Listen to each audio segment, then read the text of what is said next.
So I know you cover a lot of social media, and it feels like a lot of AI sort of is sneaking into social media. A lot of the AI training, we're sort of training AI with our social media, feeding all these photos to Google Photos or to Facebook. And, it's nice. It's nice when when someone's already recognized in our Facebook photos and we don't have to look through. It's nice to not have to tag all our photos. But do you feel like do you ever feel like it's a little bit insidious the way all of this machine learning is being given to us through our social media? Look, I personally like the fact that these networks are using machine learning. To me, it makes the experience better. And before I start, raising my hand and saying don't do this, like if I appreciate it day to day as a user, I'm pretty happy. Now, I will say, if you think it's insidious now, buckle your seatbelt, because these companies have ambitions that scale way beyond where we are today. I mean, I know the stated hope of Facebook, and I'm pretty sure the stated hope of Google is to create machines that can think and are on par with human intelligence. Now we're far away from that, but this is, if they get to where they want to be, then this is really just the beginning. And so, I mean, we really are.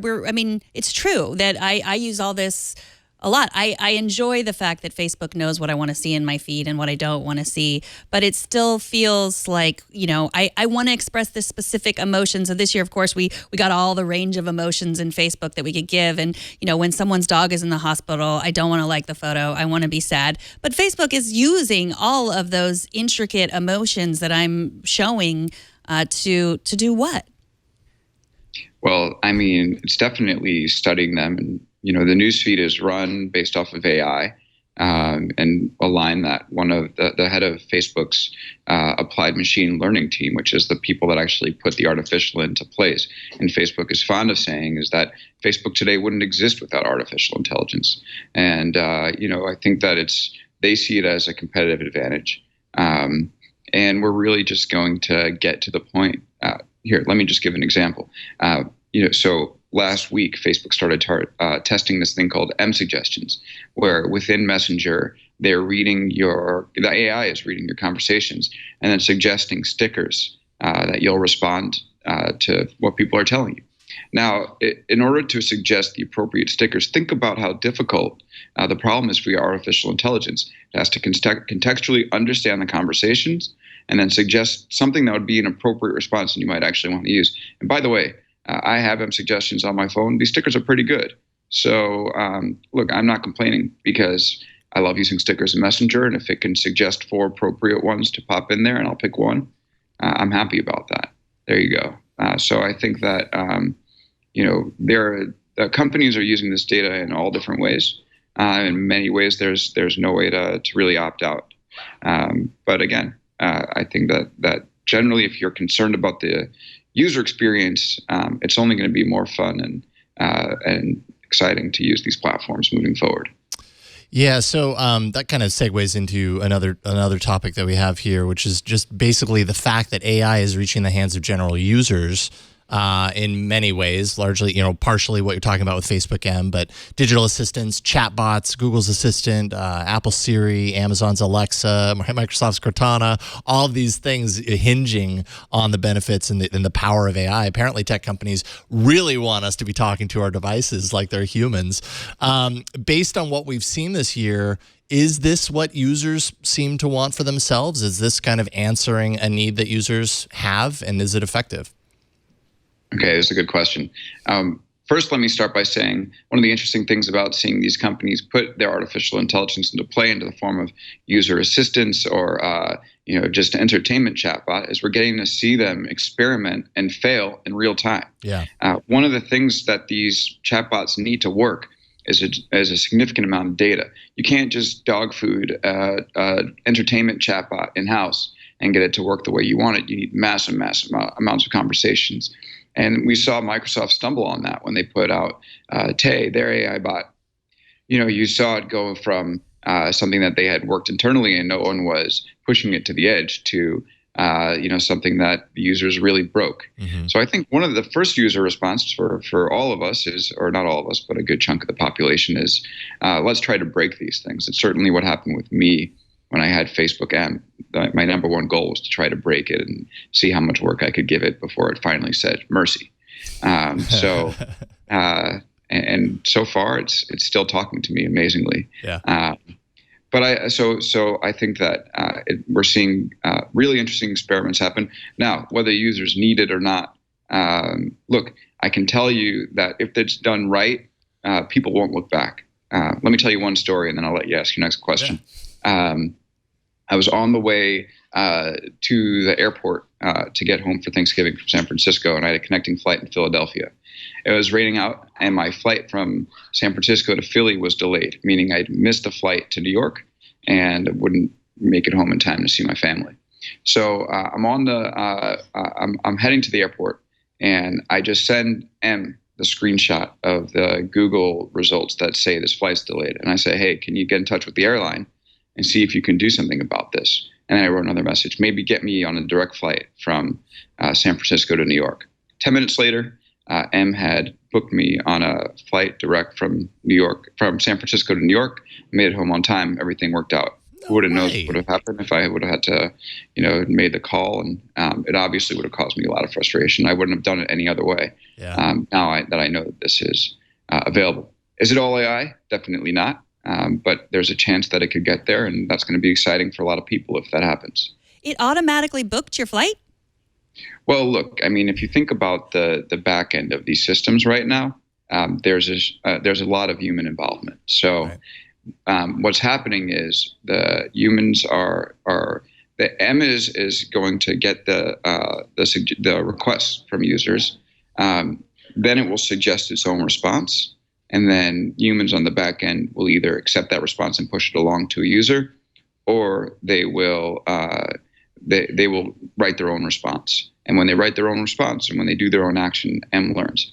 So the idea is that if this is something that enough people ask M to do, there's a chance that Facebook could automate it, plug into American Airlines, which is the airline I flew, plug into their back end systems. And then this is something that could become standard for a lot of users. Are we a year away, 2 years, 5 years away from that? Who knows? But it clearly shows you the type of stuff that Facebook wants to do with it. And if it's able to make that happen, trust me, I'm not saying no to that, and neither are a lot of people. Yeah, I guess the challenge there is reminding people that that is actually a possibility. That is something that they can think to do when they're in that situation. If I was in that situation, I'm not sure that I would have automatically thought, well, I'll turn to Facebook M and see if M can deal with this for me. I'd be feeling like I needed to control the situation myself. So you're putting a lot of trust and faith into the system to work for you. It's awesome that it worked out that way. Another recurring thread throughout the year has been kind of the harsh reality that sure, AI is the realization of the kind of the maturity of technology and development in many ways, but that comes at the cost of jobs as computers become more equipped to mimic and replace the work of humans. Even the White House just released a report saying that AI will result in economic growth, but at the expense of millions of lower skilled jobs. Alex, how quickly will this sort of threat to jobs materialize? Are we already starting to see this? How big a deal in the short term? I was at a panel discussion in San Francisco about how quickly AI is going to remove jobs, and one of the panelists said that stuck with me is that AI, most technology has a horizon, right? So you hear about a technology that's going to come, and then the horizon for when it gets released keeps getting moved back and back and back. So you think that this thing is going to come. All right, no, it's going to happen 6 months from now. No, it's going to happen a year from now, and maybe 2 years from now. Mm-hmm. The thing about AI is that the horizon just gets closer and closer and closer. You say, all right, self-driving cars will happen in 7 years. No, it's going to happen in 5 years. No, it will happen in 2 years. Okay, all of a sudden you have cars driving themselves around the streets of San Francisco and Pittsburgh today. So I think that this stuff could happen really quickly. Again, AI has been through enough hype cycles that we know that as soon as you say it's going to happen tomorrow, that's probably when the field starts to go down. But look, I think that this could happen. This could happen quickly. Yeah. You're going to see it, especially in the case of self-driving trucks. Truck drivers are truck driving is the number one occupation in I think over 20 states in the United States. So that's going to be a big deal if you can start to automate that. What are those truck drivers going to do? We also saw Amazon Go, which is a supermarket that supposedly uses AI to check you out. Well, there's millions of jobs. I think it's the number one employer, again, across many states and maybe even the U.S. Retail salespeople.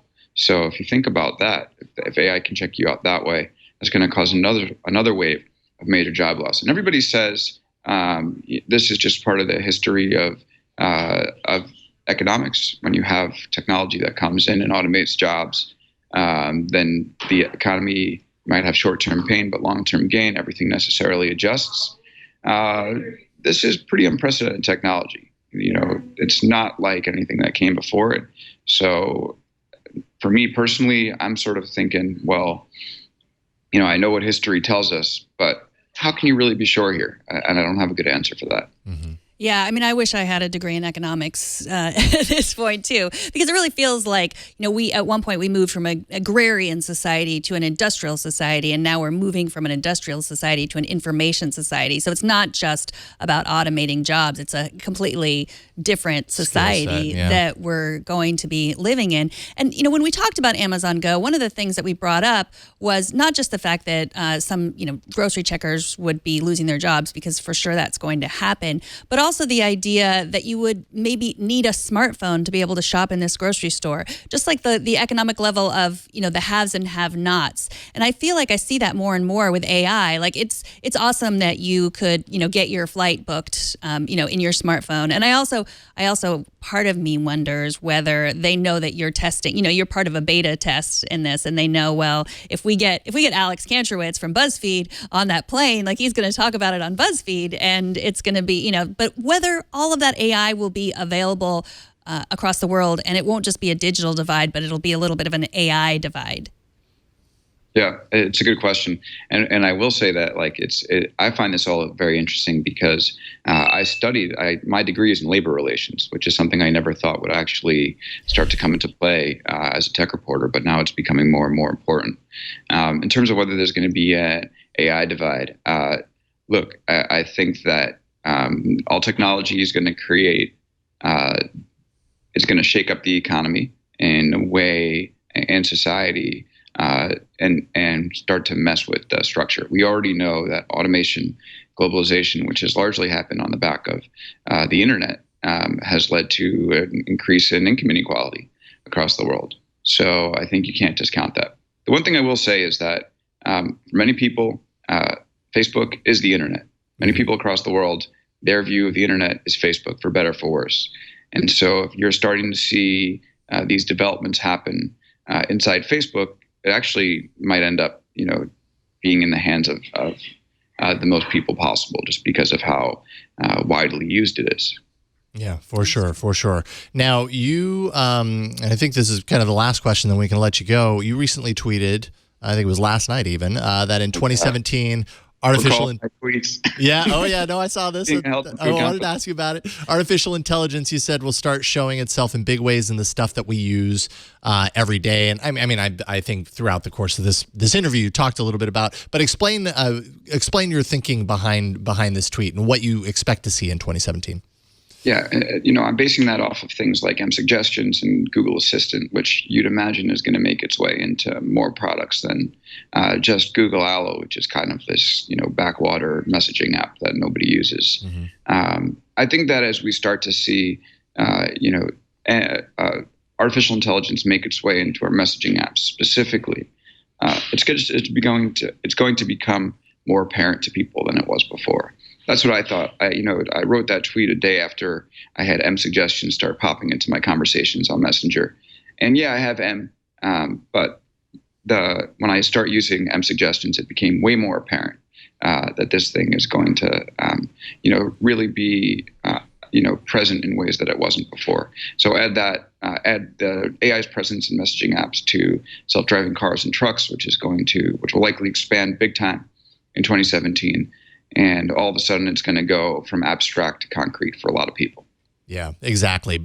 Going from this like weird kind of behind the scenes technology that supposedly is doing a lot of things to something that you rely on to a certain degree or you interact with. And we've already seen a lot of that in 2016 with the digital assistants and everything like that. But yeah, more of an awareness around what exactly is providing that benefit to you as a user.